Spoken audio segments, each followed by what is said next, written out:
Bonjour à tous. Très rapidement, je vais me présenter. Donc, je suis Christian Roturo, directeur du Comité franco-québécois. Le Comité franco-québécois étant une association bipolaire puisque on a un pied de chaque bord de l'Atlantique et on intervient dans deux champs d'activités principaux. Le premier, c'est sur ce qu'on appelle les vacances adaptées, avec tout un panel de services et en allant de prestations totalement individualisées jusqu'à des groupes qui font maximum 7 vacanciers par destination, ce qui nous différencie un petit peu de ce qu'on peut retrouver généralement sur ce secteur-là. Ça, c'est le premier point. Le deuxième secteur, on intervient également dans la formation professionnelle continue, mais également dans l'accompagnement des établissements médico-sociaux en tant que conseil.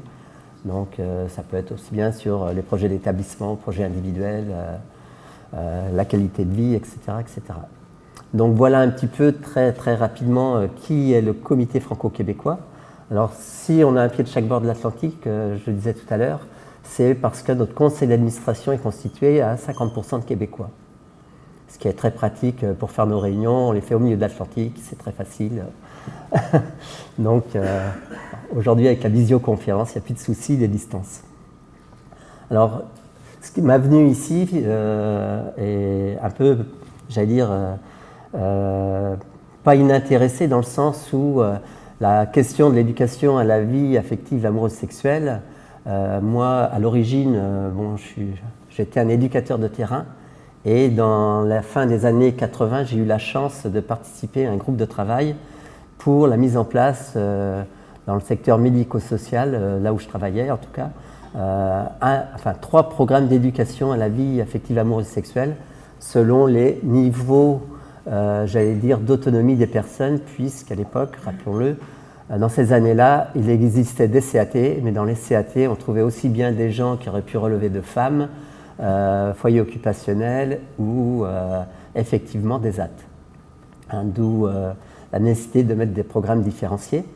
L'établissement pour lequel j'étais salarié avait embauché à cette époque-là, ce qui était quand même assez précurseur, une psychologue-sexologue pour travailler avec un groupe de volontaires dont je faisais partie autour de cette question-là pour développer des outils. Donc j'avais déjà l'intérêt à cette époque-là et puis il a fallu après, puisque j'ai quitté l'établissement quelques années après, il a fallu attendre les années 2000 où j'ai découvert au Québec notamment un programme d'éducation à la vie affective, amoureuse, sexuelle. Donc tout de suite, j'ai eu un petit intérêt qui est arrivé à nouveau par rapport à ça. Et donc en regardant d'un petit peu plus près le travail qui avait été fait par nos amis québécois, en tout cas autour de ce programme-là, eh bien ça m'a donné l'envie de développer à travers le comité franco-québécois des formations pour permettre de remettre un petit peu au goût du jour sur le territoire français cette question-là, sachant que la loi de 2002 a été aussi un élément moteur pour reprendre en considération les droits de la personne et notamment ce droit fondamental. Donc voilà, alors, tout en sachant qu'il existe tout un tas d'outils autour de l'éducation à la vie affective, amoureuse, sexuelle. Vous en connaissez certainement quelques-uns, un homme, une femme qui est en Belgique. Il y a également la sexotrousse qui existe, qui est québécois, qui est un outil très bien en soi, sauf que la sexotrousse s'adresse quand même à un public plutôt de bonne autonomie. Alors que l'outil sur l'éducation, enfin l'outil EVAS comme il est appelé, éducation à la vie affective, amoureuse, sexuelle, lui s'adresse à des personnes plutôt de moyenne autonomie. Et quand au Québec on dit moyen, c'est chez nous plutôt moyen bas, c'est-à-dire des gens qui relèveraient de foyer de vie, foyer occupationnel. Donc d'où l'intérêt que moi j'avais trouvé sur cet outil-là, parce que sur le marché, il n'existait pas d'autres outils qui s'adressaient à un public de ce niveau-là. Par contre, pour des gens de meilleure autonomie, là, ça ne manque pas. Donc, voilà.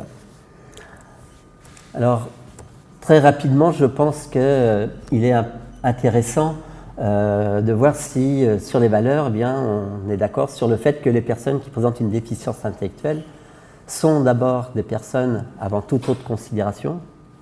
Je pense que là, il n'y a pas de doute chez vous. Sont des hommes et des femmes traversés d'émotions et de désirs, hein, des personnes à part entière, même les cul-de-jatte, avec des droits et des devoirs comme tout citoyen, avec des préférences et des besoins, avec des compétences et des limites, etc. Hein, je pense qu'on est tous d'accord. Pourtant, est-ce que vous y croyez vraiment? Est-ce qu'on y croit vraiment? Ça, c'est la grosse question, parce qu'effectivement, dans la théorie, on est d'accord sur le plan philosophique. Par contre, dans la pratique, est-ce qu'au quotidien, on les traite comme des personnes à part entière? Est-ce qu'ils ont les mêmes droits que nous? Est-ce qu'on leur accorde les mêmes droits qu'à nous autres, hein, etc., etc. Je pense que, très sincèrement, moi, j'y crois pas. Hein, je le dis tout de suite. Parce que même encore aujourd'hui, et pourtant, c'est pas faute d'en parler, même aujourd'hui, quand je travaille au quotidien et que je suis sur le terrain, eh bien, dans mes attitudes, parfois, eh bien, je vais peut-être, comment je pourrais dire,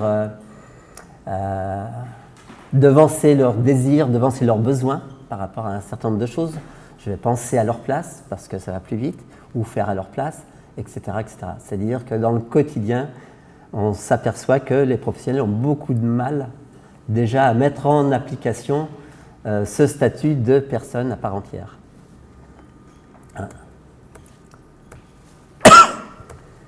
Alors une petite citation, j'ai perdu qui en était l'auteur, mais je trouve qu'elle est intéressante comme citation. Et on sait que les perceptions sont toujours faites, nos perceptions sont toujours faites, sont toujours à la fois partielles et partiales, et qu'en fonction de notre vision du monde, en fonction de notre éducation, en fonction de notre culture, eh bien, on porte tous des lunettes sur le nez avec des filtres qui fait que on a beau voir le même sujet, voir la même personne, bien, on n'aura pas la même interprétation de ce qu'on va voir.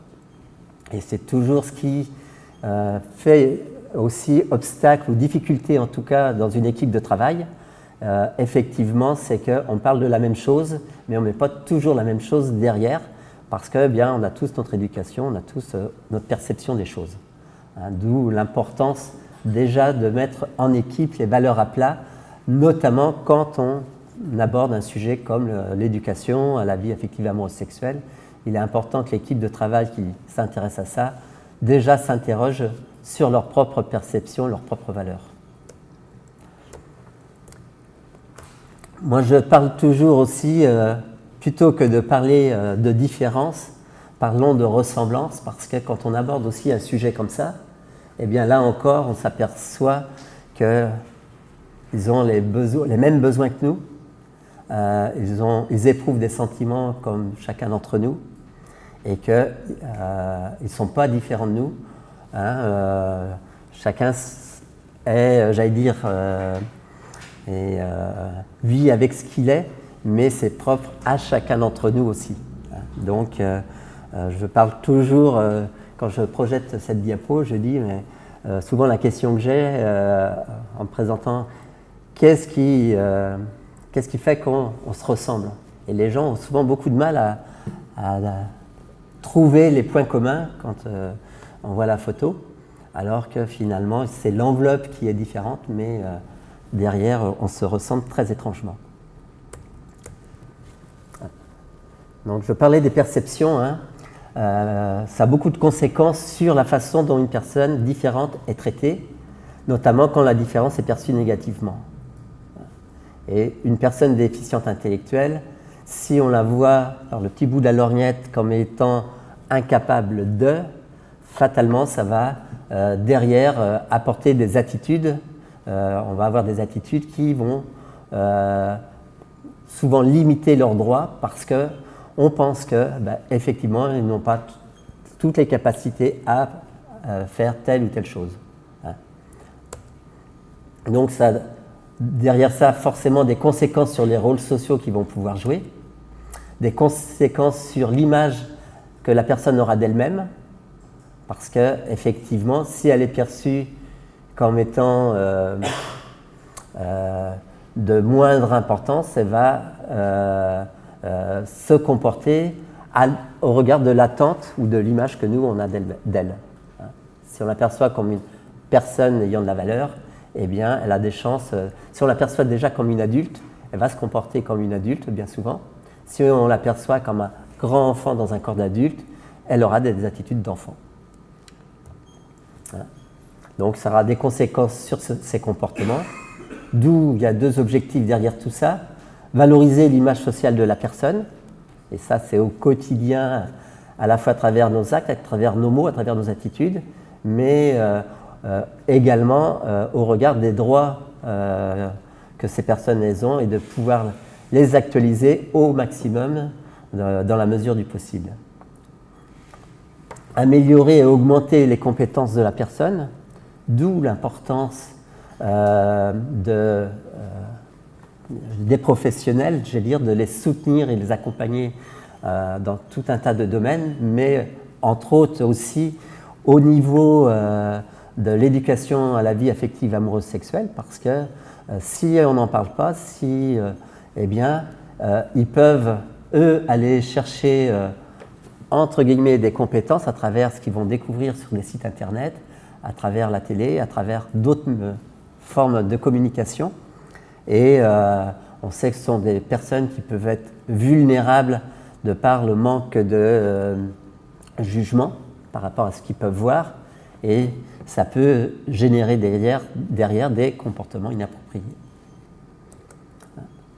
Donc la finalité pour ces personnes-là, c'est améliorer la qualité de vie en utilisant des moyens culturellement valorisés, et notamment si on fait de l'éducation à la vie affective, amoureuse, sexuelle, on ne va pas utiliser des supports qu'on utiliserait en classe primaire ou ces choses-là.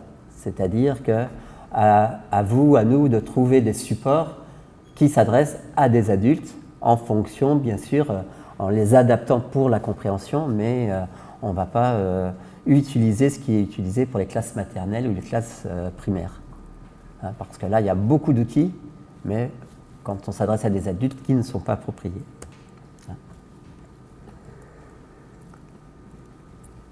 Donc voilà par rapport à ça. Et bon, c'était un petit peu un préambule. Également en avant-propos, le fait d'avoir une vie relationnelle, affective, amoureuse, sexuelle satisfaisante constitue un droit fondamental, un facteur d'épanouissement et de bien-être, partie intégrante de la qualité de vie, et ça pour toute personne, que ce soit elle, que ce soit nous, c'est propre à tout le monde. Chacun d'entre nous peut y prétendre. Les personnes en situation de handicap ont elles aussi des besoins et des attentes en matière de vie affective, amoureuse et parfois sexuelle. J'ai mis volontairement parfois, parce que là encore, parfois on se fait des illusions par rapport à leurs besoins, puisque à une époque on avait fait une étude pour aller voir chez les couples identifiés où ils en étaient dans leur relation de vie affective, amoureuse et sexuelle, et seulement 2 sur 10 avaient des relations complètes. C'était beaucoup plus sur le plan d'une recherche d'affectivité, une recherche de rentrer dans des normes sociales, être en couple, vivre à deux, comme on peut socialement le voir ailleurs. Et il y avait plus cette recherche-là, d'avoir un ami de cœur, mais la relation sexuelle, c'était pas tout le monde, et loin s'en faut. La sexualité des personnes en situation de handicap, ça l'a été, mais ça l'est toujours encore malheureusement, un tabou. Il y a des attitudes contradictoires entre le droit à une sexualité et le diktat de l'abstinence. Combien de fois des parents vont mettre des vétos, voire des établissements, dans le règlement intérieur On peut parfois trouver, et là c'est de l'abus, on va dire, de la part des établissements, mais on va trouver l'interdiction d'avoir des relations sexuelles à l'intérieur de l'établissement. S'ils ne peuvent pas en avoir à l'intérieur, où est-ce qu'ils peuvent les avoir, hein? C'est une façon de jouer l'autruche, mais également des familles peuvent aussi mettre des vétos, hein, en disant moi j'ai entendu des termes du style ma fille n'est pas sexuelle, alors je ne sais pas ce que ça veut dire, mais j'ai vu parce que le fait qu'on organise des séjours de vacances, on a un questionnaire pour avoir un petit peu comment je pourrais dire, le profil de la personne qui va partir en vacances, pour connaître ses besoins, ses limites, de façon à avoir un accompagnement approprié. Et volontairement, on a mis une question absolument indiscrète. Je suis libre de vivre en couple si c'est mon choix, oui ou non. Sinon, pourquoi? Alors, on s'aperçoit qu'avec les années, et notamment ces dernières années, le oui devient majoritaire. Donc, ça montre qu'il y a quand même une avancée. Mais des fois, il y a des non. Bien sûr, ce n'est pas précisé pourquoi, parce qu'on sait, même si on s'adresse à la personne, que bien souvent les dossiers sont remplis par l'éducateur, chef de service ou la famille. Et quand il n'y a pas c'est marqué non et ce n'est pas précisé, moi je me permets d'appeler systématiquement celui qui a rempli le dossier, donc qui peut être la famille, qui peut être l'établissement, pour connaître la raison. Et là, c'est là où on entend des vertes et des pas mûres, hein, du style, comme je disais, ma fille n'est pas sexuelle, un chef de service disant une relation affective ne se construit pas en 8 jours. Je dis, mais on peut avoir aussi envie de relation sans qu'il y ait pour autant une relation affective d'abord. Hein, ce n'est pas interdit par la loi, ce que je sache. Combien de gens vont partir en voyage organisé pour faire des rencontres, parce qu'ils sont seuls, pour se faire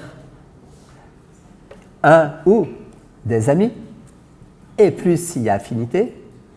Hein, et ça, c'est, j'allais dire, c'est du quotidien, c'est ce genre de choses. Pourquoi les personnes qui ont une déficience intellectuelle ne pourraient pas avoir les mêmes envies, les mêmes désirs, hein?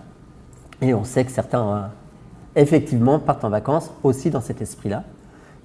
Hein? Donc, c'est toujours amusant d'interroger. Alors, nous, il est clair que si la raison n'est pas valable, eh bien, on décoche le non pour mettre oui. Parce qu'on n'a pas le droit d'interdire, déjà. Hein, on n'a pas le droit de restreindre leurs droits. La seule chose où on maintient un non, c'est dans des raisons très particulières. Une personne qui a subi des agressions sexuelles dans les années précédentes, eh bien, effectivement, on se dit, on va peut-être pas être capable de maîtriser si ça réveille des choses en elle. On va peut-être pas être capable d'accompagner ce genre de choses, donc on préfère dire non, tout simplement. Si quelqu'un est identifié comme ayant eu des comportements sexuels inappropriés sur autrui, bah là, bien entendu, on va dire non, parce qu'on a le devoir aussi de protéger les personnes. Si quelqu'un est porteur d'une maladie sexuellement transmissible, là aussi, par sécurité, puisque on ne sait pas toujours comment ils peuvent gérer la situation, et toujours dans le souci de protéger l'autre personne, on va dire non, mais c'est les seuls cas où on dit non. Pour le reste, c'est leur affaire, ce sont des adultes. Par contre, si on dit oui, c'est là où notre travail commence d'accompagnement auprès des personnes, et tous nos accompagnateurs sont formés sur l'accompagnement dans le cadre d'un séjour de vacances, comment ils vont gérer si la question se pose. Et il y a toute une procédure, un protocole qu'ils doivent respecter, parce qu'effectivement, il ne faut pas qu'il y ait ascendance de l'un sur l'autre, parce que ça peut se trouver. Il ne faut pas non plus que dans ce type de situation, qu'il y en ait un qui ait envie et puis l'autre qui, pour faire plaisir, puisque c'est souvent des gens qui aiment faire plaisir, eh bien disent oui. Donc c'est bien voir auprès et de l'un et de l'autre que tout ça c'est OK. Quand tout est OK, eh bien de faire comprendre aussi qu'est-ce que ça peut impliquer, que la personne derrière ça doit aussi savoir dire non si l'autre veut des choses qu'on n'a pas choisies. Donc c'est vraiment tout un travail d'accompagnement qui doit être fait même sur une période très courte qui peut être un séjour de vacances. Mais en établissement, bon, j'allais dire, il y a un travail de fond beaucoup plus important d'éducation, et ça ne doit pas s'arrêter à ça dans un établissement, mais j'allais dire, quand on a les gens sur 15 jours, on est obligé d'aller dire, enfin, de façon beaucoup plus concrète directement au but. Donc voilà, on se rend compte de la part des parents quand on parle de sexualité, les parents sont gênés et en face de ça, souvent des professionnels démunis, parce que d'une part, ils ne sont pas formés, parce qu'ils ne sont pas outillés et s'interrogent souvent, alors c'est souvent géré à l'emporte-pièce, au coup par coup en fonction des situations telles qu'elles se présentent. Et des fois, les gens ne savent pas comment réagir face à certains comportements.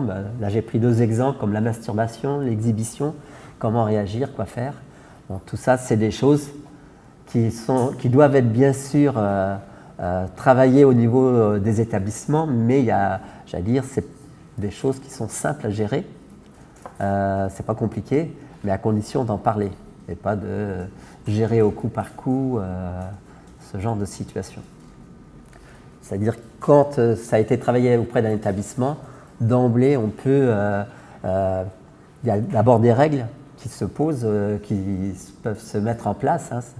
J'allais dire, faut que les personnes puissent avoir des lieux. Je pense à, si on prend l'exemple de la masturbation, des lieux personnels où ils peuvent, j'allais dire, s'ils partagent une chambre à plusieurs, par exemple, bon, on en voit de moins en moins des établissements avec des chambres à 2 ou 3 lits, mais ça existe encore. Là, c'est quand même un gros souci.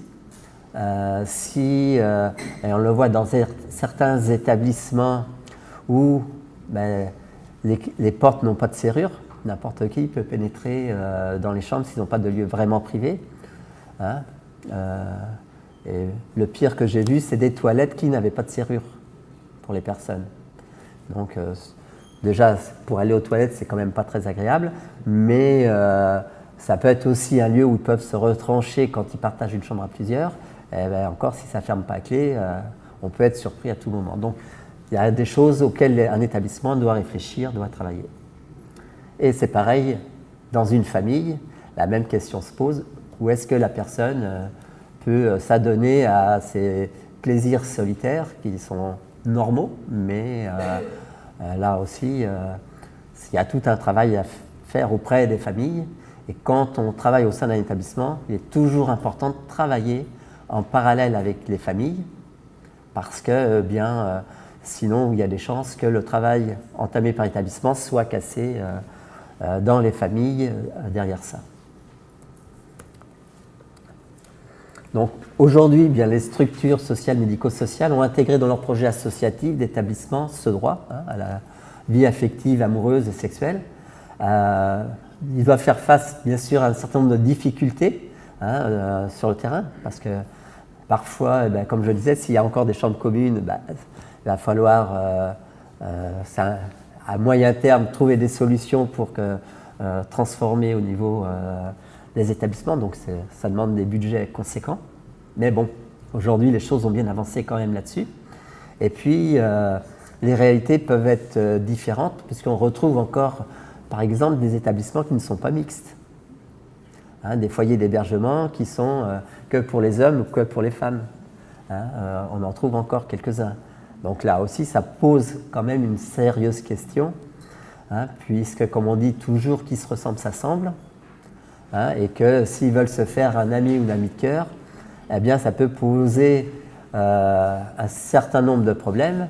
Ça peut aussi les entraîner vers des orientations qui ne sont pas naturelles chez elles au départ, mais faute de choix, eh bien, on va vers ce qu'on a sur place. Donc, ça peut être un souci selon les structures telles qu'elles sont. De plus, chaque situation, chaque personne étant unique, cela renvoie à une démarche singulière, puisque effectivement, chaque personne n'est pas forcément au même niveau, à la fois de compréhension, au même niveau de besoin. Et puis, elle aussi, elle a eu son éducation, elle a sa culture qui lui est propre. Elle a aussi, j'allais dire, presque génétique, tout ça, elle est porteuse de ça et on doit l'accompagner aussi à travers ça. Hein. Quoi qu'il en soit, l'objectif, en bout de ligne, c'est le bien-être, l'épanouissement affectif et relationnel de chacune des personnes. Donc voilà. Alors les personnes qui présentent des incapacités intellectuelles ont besoin d'abord d'être écoutées, d'être éduquées, puisque l'éducation, bien souvent dans ce domaine-là, eh bien, ça n'a pas été fait. Ça n'a pas été fait quand ils sont passés parfois par les IME, les IM Pro. C'est pas mieux fait souvent quand ils arrivent en foyer d'hébergement adulte. Ils ont besoin de savoir qu'on reconnaît leur droit à la vie sexuelle, de leur choix, dans le respect de soi et des autres. Donc ça, ils ont besoin de le savoir. Parce que de toute façon, s'ils ont des pulsions, eh bien les pulsions, ils vont les vivre. Alors si c'est pas... si c'est tabou, si c'est caché, eh bien ils le feront peut-être pas dans les meilleures conditions qu'il faut. Qu'on mette en place les conditions facilitant un vécu sécuritaire, adapté à leurs besoins et à leurs caractéristiques, d'être soutenus dans le développement de leur vie affective, amoureuse et sexuelle, et qu'on leur présente une conception positive de la sexualité, car trop souvent, quand on aborde la sexualité, on va parler des risques, hein, donc de se protéger, le risque d'attraper des maladies, le risque de la grossesse, etc. etc. On ne leur parle jamais que la sexualité, ça peut être bon, bien et agréable. Et pourtant, c'est d'abord ça avant tout.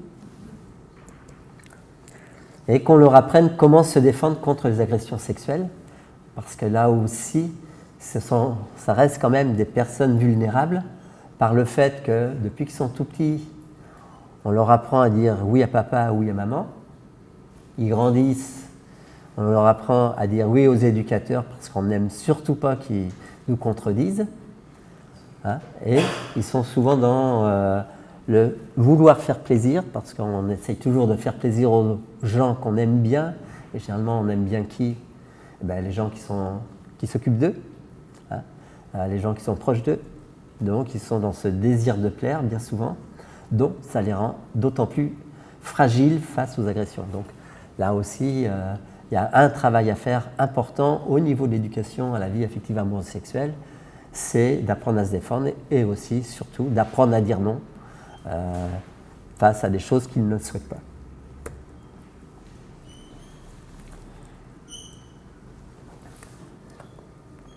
Alors, il y a la difficulté de la personne à prendre son autonomie, hein, parce que souvent dans l'éducation, la personne elle a souvent été prise en charge, hein, et non pas accompagnée. Hein, avec la loi de 2002, ça devrait changer, mais on sait bien qu'il va falloir plusieurs décennies pour changer les habitudes et les pratiques. Mais c'est vrai qu'on est beaucoup plus dans la prise en charge que dans l'accompagnement et le soutien. Donc ça freine à la prise d'autonomie. Après, s'interroger, c'est quelle part de liberté on donne aux personnes, jusqu'où? Ça, c'est souvent des questions difficiles à répondre. En tout cas, ça peut pas ça mérite le temps de passer beaucoup de temps en équipe pour travailler autour de ça. La notion de consentement, est-ce qu'elle est claire dans la tête des personnes? Et là aussi, il y a un travail à faire. La notion d'engagement, mais avant d'être compliqué, c'est quand même une réalité simple et ordinaire parce que chez nous, c'est la même chose. Est-ce qu'on est toujours au clair nous-mêmes avec ça? Est-ce que des fois, on ne se laisse pas influencer inconsciemment, j'allais dire? Et puis, est-ce que la notion d'engagement, on voit bien que c'est très passager parfois, l'engagement.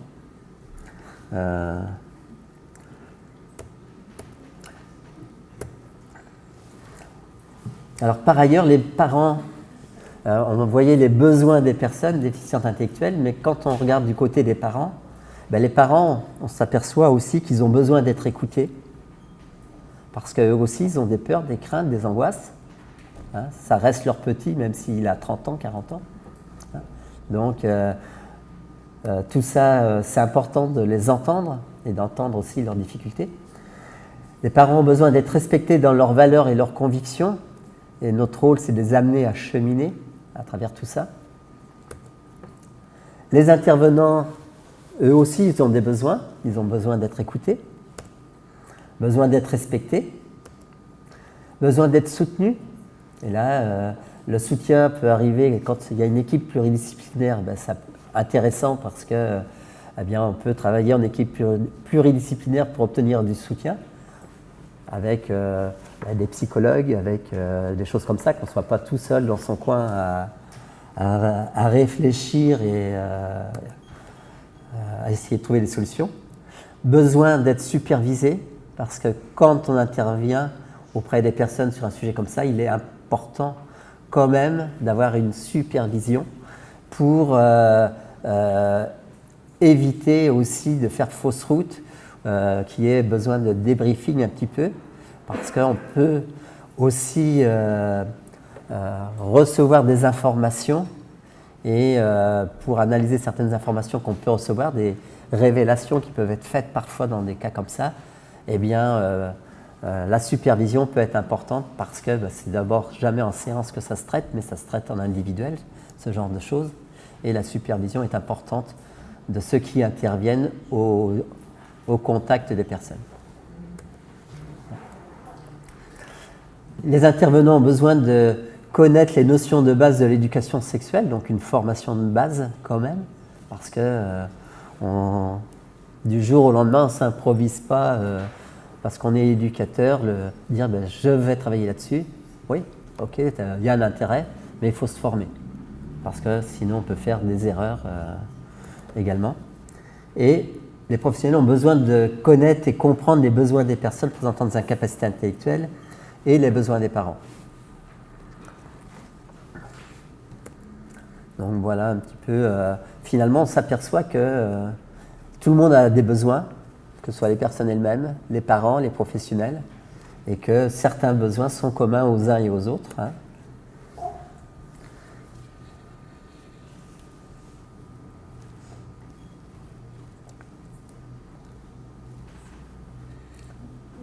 Je ne sais pas si vous connaissez certainement le dessinateur de Lien Social, J.O.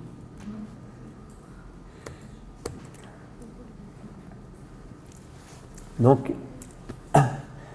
la définition de la sexualité, alors là j'ai pris un auteur québécois, une québécoise, qui définit la sexualité humaine comme étant la composante importante de notre identité, qu'elle soit féminine ou masculine. Elle s'inscrit dans notre cheminement depuis la naissance jusqu'à la mort. Elle se compose d'éléments biologiques, psychologiques, sociaux, culturels et moraux qui influencent notre développement par le biais de nos pensées, nos sentiments et nos actions. La sexualité n'est pas que génitale, elle comprend l'imagination, le désir, les sensations, les émotions, les sentiments, la reproduction, les caractéristiques physiques, l'hygiène, les valeurs, les relations interpersonnelles, les connaissances factuelles, les stéréotypes, les perceptions, les croyances, l'estime de soi, la morale, l'érotisme, l'agir sexuel, etc., etc. Donc c'est donc Marie-Paul Desaulniers qui en faisait cette définition. Donc c'est quand même très large quand on parle de sexualité et qu'on fait de l'éducation, on doit balayer très large au niveau de l'éducation. C'est pas simplement parler simplement de sexualité ou de vie affective et sexuelle. Ça va bien au-delà, dans l'éducation en tout cas. Parler de la vie affective et sexuelle de la personne déficiente intellectuelle n'est pas aisé. Il s'agit d'un sujet à la fois délicat et difficile à aborder en raison de sa complexité. Il importe qu'il soit traité avec beaucoup de sensibilité, de respect, mais aussi de connaissance dans le domaine de la déficience intellectuelle et des réalités institutionnelles. Dès son plus jeune âge, l'enfant avec son handicap mental occupe une place à part au sein de sa famille, mais aussi la société. Les relations sociales avec le reste de la société, les moments d'intimité et l'accès à l'information sexuelle sont donc pour lui limités. Beaucoup plus limités que pour un enfant ordinaire. Et on le voit très souvent quand ils grandissent, les enfants, au sein du milieu familial. Ils sont adolescents, on va encore les mettre à manger à la table des enfants. Ils sont adultes, on va les mettre toujours avec des gens plus jeunes. Rarement, ils vont occuper la place à la table des adultes en réunion de famille. Ils vont souvent être mis avec des plus jeunes. De fait, ils vont souvent s'identifier comme des enfants ou des grands-enfants.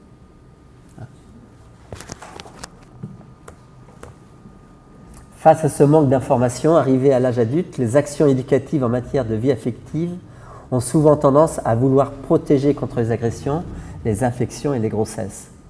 Il y a peu d'éducation qui est faite. Le message véhiculé donne une image assez négative de la sexualité, la faisant passer comme étant dangereuse. Il est important de dépasser cette croyance qui maintient l'adulte présentant des limitations intellectuelles dans l'idée d'être incapable d'avoir une vie affective amoureuse sexuelle épanouie. Les pulsions et les désirs sexuels ne pouvant être réprimés, ils doivent être reconnus et dirigés afin qu'ils puissent s'exprimer de manière adéquate, saine, respectueuse, responsable et socialement acceptable, d'où l'importance de mettre en place l'éducation à la vie affective et sexuelle, parce que si on pose des interdits, si on réprime, ils le vivront, mais ils le vivront dans des conditions parfois où ils se mettront en danger, ou mettront en danger les autres. Donc, attention à tout ça. Hein, c'est comme nous, hein, on nous interdit de rouler à plus de 90 sur les routes. Hein, des fois, eh bien, on appuie sur le champignon, tout en sachant qu'on risque l'accident, on risque des choses aussi. On se met en danger parce qu'on est parti en retard et puis on va être arrivé à l'heure quand même. Hein. Combien de fois on le fait? C'est un petit peu pareil, c'est-à-dire il y a des interdits, on a tendance à braver les interdits. Hein. Donc, vaut mieux parfois tolérer les choses et les accompagner dans ce sens-là plutôt que de poser des interdits parce que, on voit parfois, en posant des interdits, je parlais de l'excès de vitesse, combien de gens vont freiner à l'arrivée d'un radar au risque de se faire rentrer derrière par des voitures. Un défi de communication et d'interaction pour se connaître, se comprendre, comprendre l'autre, s'exprimer et respecter. L'éducation sexuelle est un processus à long terme d'accompagnement. Ce n'est pas quelque chose qui doit se faire en 3 séances ou 4 séances. Hein. C'est un travail au long cours. Si on prend l'outil VAS développé au Québec pour complètement utiliser, enfin d'un bout à l'autre l'outil, à raison d'une séance par semaine, il faut compter 1 an et demi avec un même groupe pour épuiser l'outil. Si on enlève les vacances, c'est 2 ans. Donc c'est quand même un programme extrêmement complet, hein, en sachant que parfois avec certains groupes, on ne va pas explorer tout le programme parce que ça ne répond pas aux besoins non plus des personnes, mais faut savoir quand même que de toute façon, c'est quelque chose qui se fait sur un processus à long terme.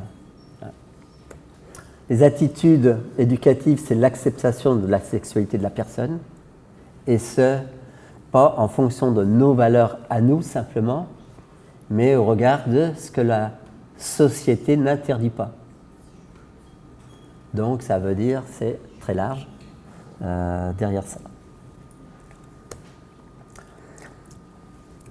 Avoir des mécanismes de soutien et d'apprentissage de la personne, la responsabilisation de la personne. Hein. Par ailleurs, on doit être pour la personne des points de repère, hein, quand on mène ce genre d'accompagnement, des traducteurs de sens au regard de l'aspect intérieur de ce qu'eux peuvent vivre en eux, hein, et de l'aspect extérieur où aussi on doit leur apporter les normes, les règles, enfin tout ce qui est, j'allais dire, socialement acceptable dans notre société occidentale.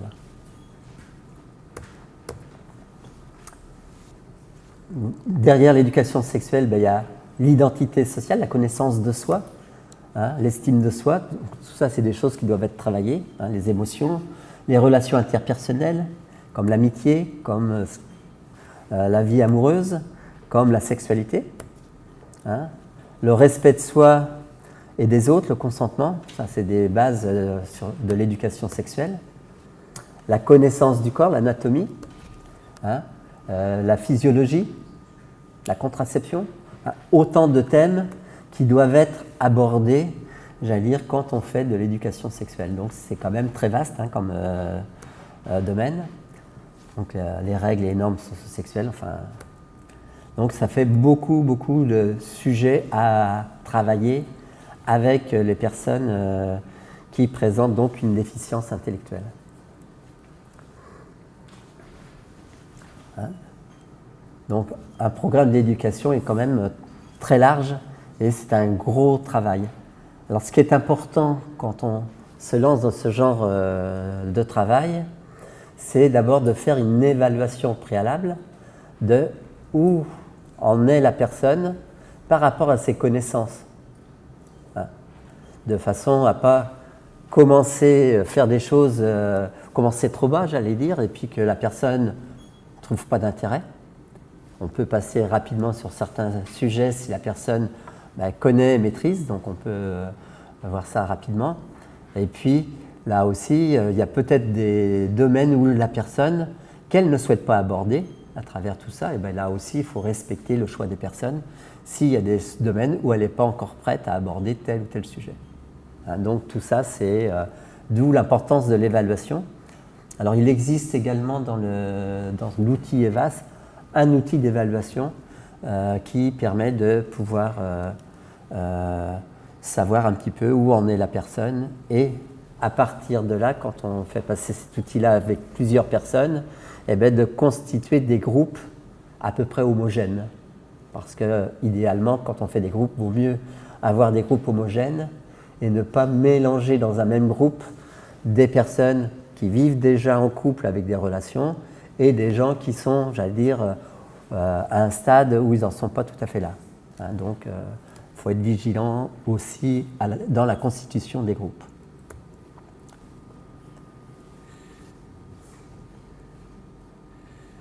Le langage non verbal, hein, des fois, hein, ça fonctionne bien.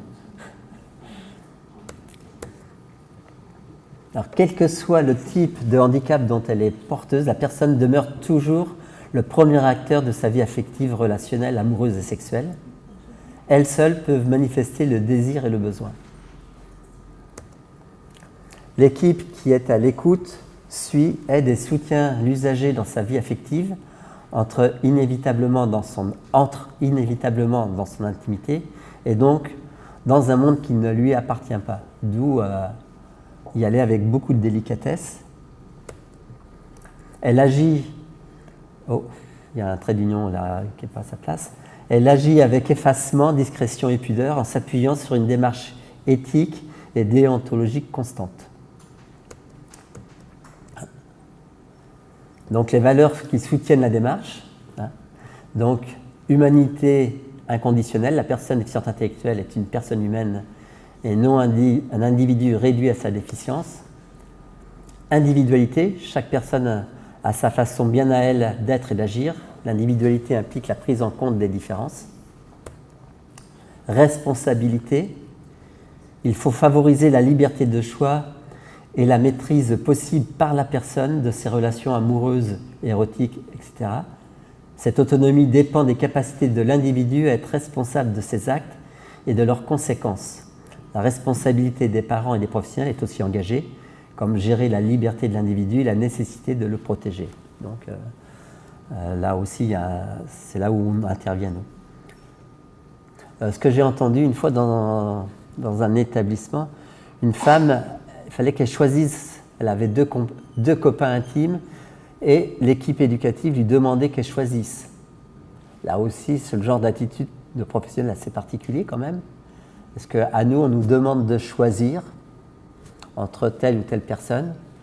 Combien de personnes ont plusieurs partenaires, avoués ou non avoués, soit, mais j'allais dire, personne ne va se permettre d'aller leur dire, il faut que tu fasses un choix, mon gars, là, ce que tu fais, c'est quand même pas très moral. Non, hein, j'allais dire, chacun fait ce qu'il veut. Les personnes aussi sont responsables à part entière de leur relation. Si ça crée du trouble après entre les différentes personnes, à eux de les gérer, leurs troubles. Ça fait aussi partie de la vraie vie, ça. Hein, mais on n'a pas à s'interposer dans ce genre de situation. C'est aussi une façon d'être responsable de ses choix et puis on en assume les conséquences parfois. Quand on se reprend un aller-retour sur la figure, on a compris qu'on n'a peut-être pas fait tout ce qu'il fallait faire. Liberté des orientations érotiques, là encore, on n'a pas à porter de jugement par rapport à ça. Hein. Mixité dans les lieux de vie, et ça c'est important. C'est beaucoup plus compliqué pour des personnes qui vont vivre en famille naturelle ou en famille d'accueil, parce que là, ils se retrouvent dans des milieux restreints où parfois, il y a un manque d'opportunités qui peuvent s'ouvrir à eux. D'où l'importance de créer des moments où ils peuvent faire des rencontres aussi, des lieux, des activités, j'allais dire, où il y aura un brassage de personnes, de façon aussi qu'ils puissent faire des rencontres et peut-être lier des amitiés. Égalité des sexes dans la différence de chacun et de chacune. Là, ça semble évident. Respect de l'autre. Hein. Donc les échanges impliquent l'égalité et la responsabilité de l'un et de l'autre de ses partenaires. Il y a nécessité de consentement mutuel entre les deux personnes. Alors là, ça aussi, des fois, c'est des difficultés que rencontrent les équipes. Hein, des fois, on peut être témoin dans des couples identifiés qu'il y a des dysfonctionnements où l'un a de l'ascendance sur l'autre et tout, où il est toujours complexe et difficile d'intervenir parce qu'ils ont fait ces choix-là. Et c'est là où l'accompagnement n'est pas toujours aisé parce que pour autant, même si ça nous semble des fois pas très adéquat comme situation,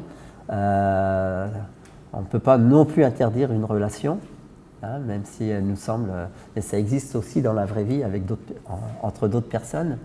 Et je dis que l'accompagnement n'est pas toujours simple hein, au niveau pour les professionnels face à certaines situations.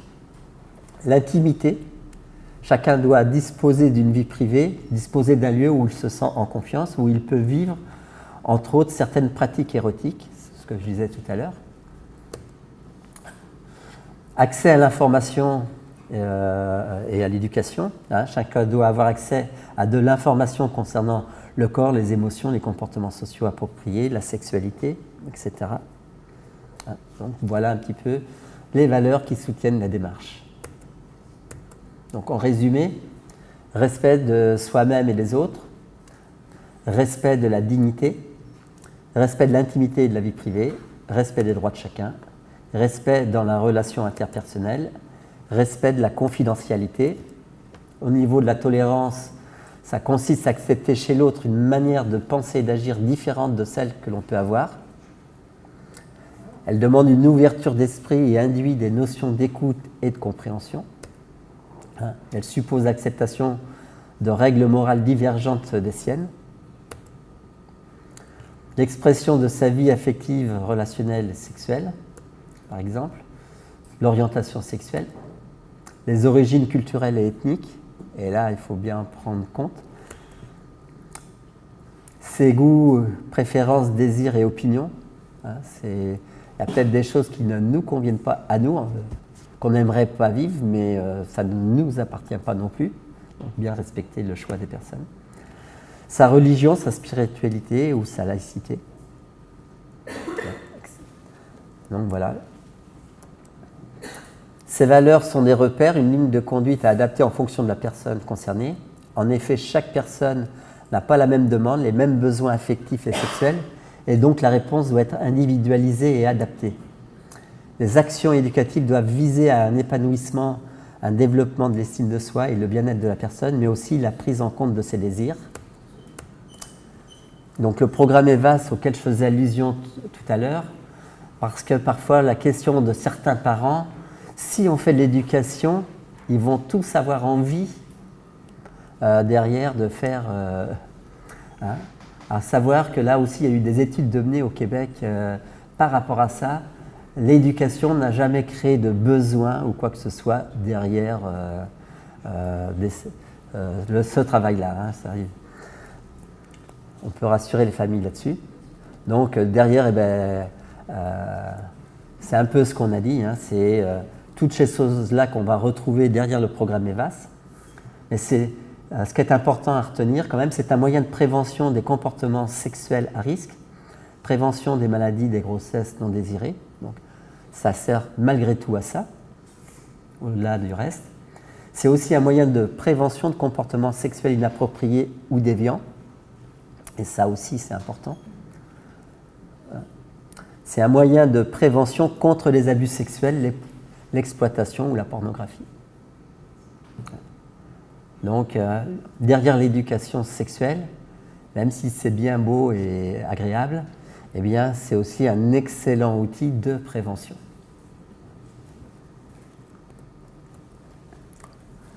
Quels sont les comportements sexuels inadéquats les plus fréquents chez les personnes qui présentent des déficiences intellectuelles? Est-ce que... Et d'après vous, quelles sont les raisons de ces comportements sexuels?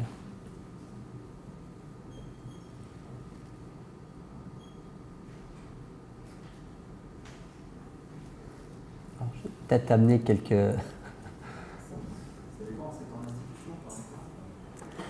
Pour des personnes qui vivent en institution.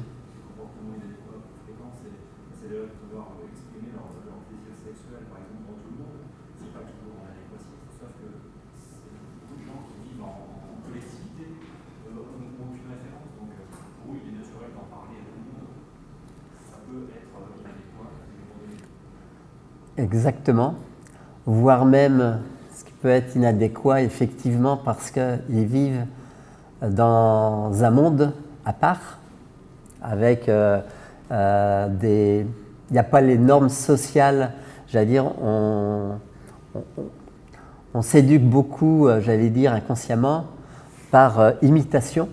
Donc quand on vit dans la société, ben ouais, on a des modèles qui peuvent être positifs tout autour de nous. Quand on vit en institution, les modèles qu'ils ont, ben, c'est les modèles de leur père, P-A-I-R-S, et qui peuvent parfois être inappropriés, puis d'autres vont aussi les copier.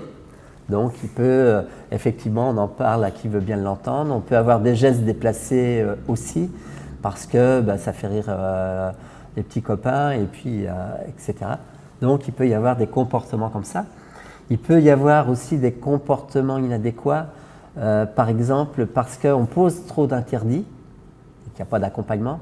Si on interdit, par exemple, de relations sexuelles dans l'institution, et notamment dans les chambres, eh bien, quelqu'un qui va avoir envie, ben, ils vont le faire derrière un buisson, ou à l'extérieur, mais là aussi dans des lieux parfois publics, pensant être à l'abri des regards, mais peuvent être vus. Hein, et donc, ça peut générer des comportements sexuels inappropriés par rapport à ça. Et puis, s'il n'y a pas des règles morales qui sont mises en place, mais j'allais dire, celles qui sont mises en place dans la société en général, si dans l'établissement, parce que c'est pas grave, c'est à l'intérieur de l'établissement, et puis c'est pas si grave que ça, eh bien, quand ils vont aller à l'extérieur, ils vont continuer à avoir ces comportements inappropriés. Moi, dans l'établissement où j'étais, à l'époque, aujourd'hui, bon, les choses ont bien avancé, moi, ça remonte, comme vous pouvez le voir, il y a quelques années quand même, j'ai les cheveux blancs. La pudeur était quelque chose qui était, j'allais dire, complètement... il n'y avait aucune pudeur.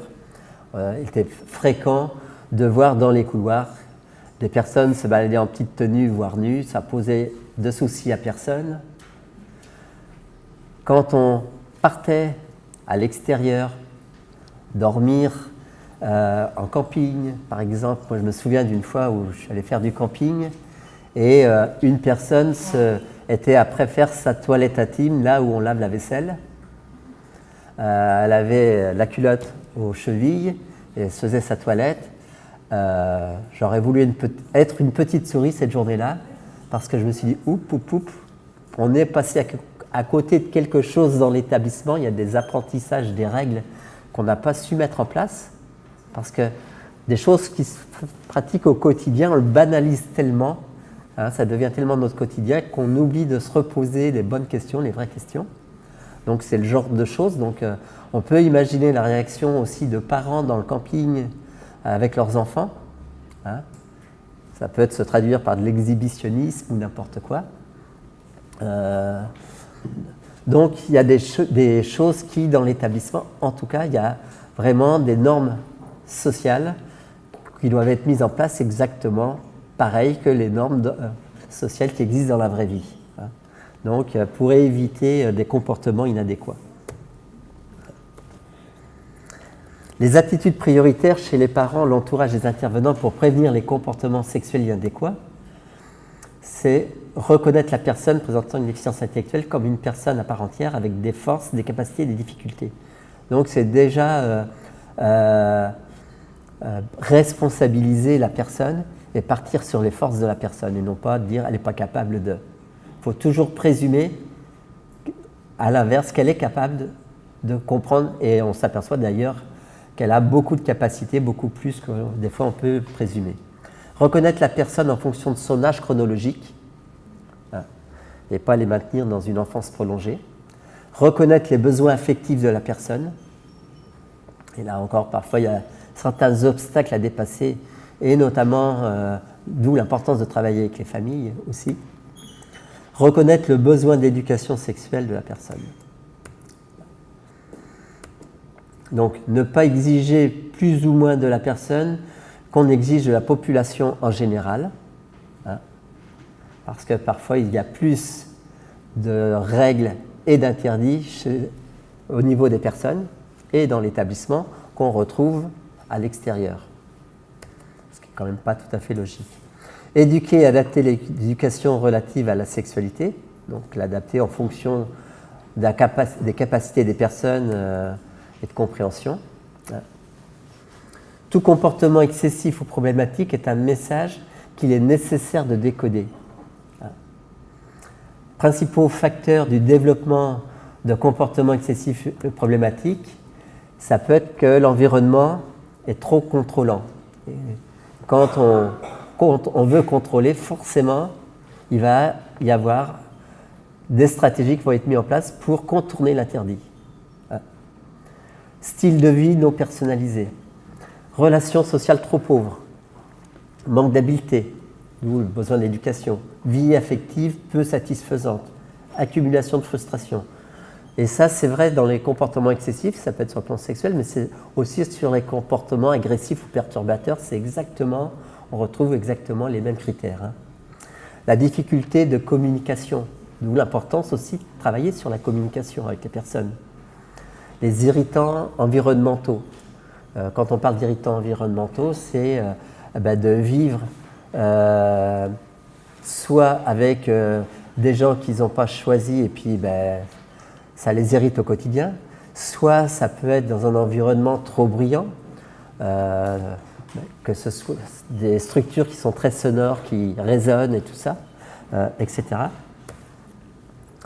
Modèle inapproprié d'apprentissage, et quand on vit en vase clos dans un milieu dit protégé, eh bien nos modèles d'apprentissage, c'est forcément des modèles des pairs qui vont constituer l'établissement. Donc ce n'est pas forcément toujours les meilleurs modèles. Perception sociale négative, et ça souvent, ils vont le percevoir, hein, et les gens vont se comporter en fonction des perceptions qui sont renvoyées par l'environnement. Style de vie insatisfaisant, problèmes de santé physique ou mentale, mauvaise compréhension du comportement cognitif, peu d'opportunités de jouer un rôle social valorisé, rapport dominant-dominé ou éducateur-éduqué. Autant de choses qui peuvent développer chez les personnes des comportements excessifs. Et quand quelqu'un, justement, développe ce type de comportement, la première chose à faire avant de se dire qu'il faut l'envoyer voir un médecin psychiatre, bien que je n'ai rien contre les médecins psychiatres, on s'en fout, mais avant de l'envoyer vers, c'est de faire une analyse des facteurs qui sont susceptibles d'avoir généré ce type de comportement. Il ne faut pas regarder seulement la partie immergée de l'iceberg, mais d'aller voir un petit peu en profondeur qu'est-ce qui se passe, pourquoi il en est arrivé là, et quelles sont les différentes petites choses qui ont fait qu'à un moment donné, la goutte d'eau a fait déborder le vase.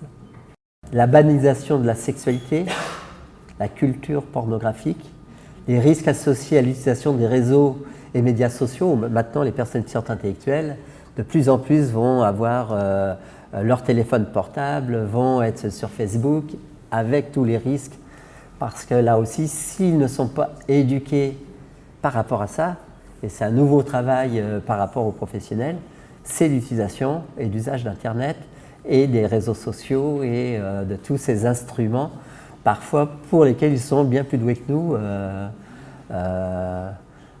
dans certains cas.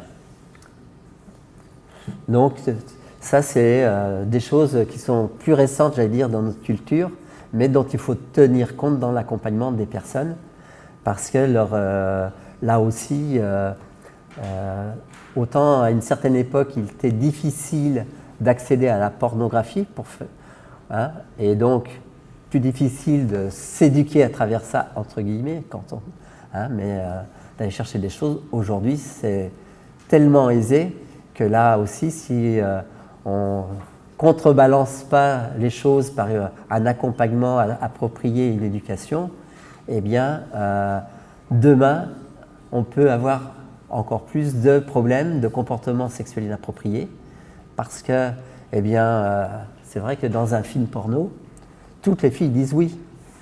Donc, dans la vraie vie, pourquoi ils ne diraient, que ça se passerait autrement? Parce qu'ils ne vont pas faire la discrimination entre les deux.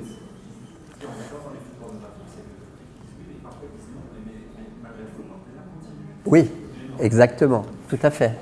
On a aussi des émissions parfois à la télévision et sur des trucs de grande écoute, du style vidéo gag ou je ne sais trop quoi. Parfois des choses comme ça qui sont aussi très sexualisées ou sexuelles. Soit nous on le prend sous le ton de la rigolade et tout ça, quand on sait que les personnes déficientes intellectuelles n'ont pas toujours la capacité à décoder, dans certains cas, là aussi ça peut poser des problèmes par rapport à leur représentation de la réalité. Donc toutes ces choses-là imposent, j'allais dire, et c'est une nécessité, d'accompagner les personnes, de les éduquer. Donc, je ne sais pas si vous faites tous la différence entre la déviance et la déviance contrefaite. Je ne sais pas si... Donc, chez les personnes déficientes intellectuelles, les troubles de comportement sexuel sont souvent associés à un phénomène de déviance contrefaite, il faut le savoir. La déviance contrefaite peut provenir d'expériences sexuelles inappropriées qu'ils ont pu avoir eux-mêmes, d'un manque de soutien de l'entourage ou de facteurs médicaux plutôt que d'intérêts sexuels déviants. Donc, à la base, c'est ça. Les comportements sexuels inappropriés peuvent être attribuables plus particulièrement à un manque d'intimité, j'en parlais tout à l'heure, à la reproduction d'apprentissage inadéquat, à travers des films, à travers des messages mal décodés à la télévision, à des faiblesses socio-sexuelles, à l'absence d'éducation sexuelle adaptée ou à des effets secondaires liés à la médication. La déviance contrefaite n'est pas le reflet d'un véritable trouble psychiatrique ou d'un profil d'excitation sexuelle déviant chez la personne. Elle se distingue donc de la paraphilie ou des véritables troubles de délinquance sexuelle. Ça veut dire que l'accompagnement qui devra être fait derrière ne sera pas du tout du même niveau et du même ordre si on arrive à décoder si c'est de la déviance contrefaite ou si c'est véritablement de la déviance à proprement parler.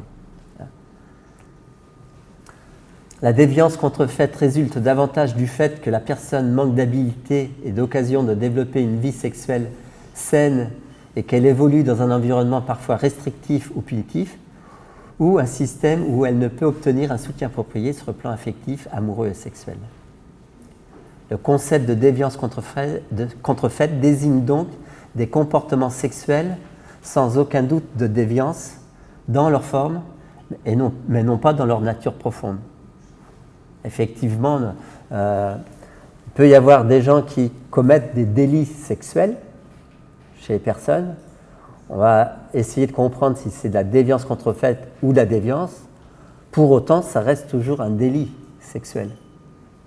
C'est-à-dire qu'une personne, on ne va pas fermer les yeux en disant « Oh, c'est de la déviance contrefaite, ce n'est pas de sa faute ».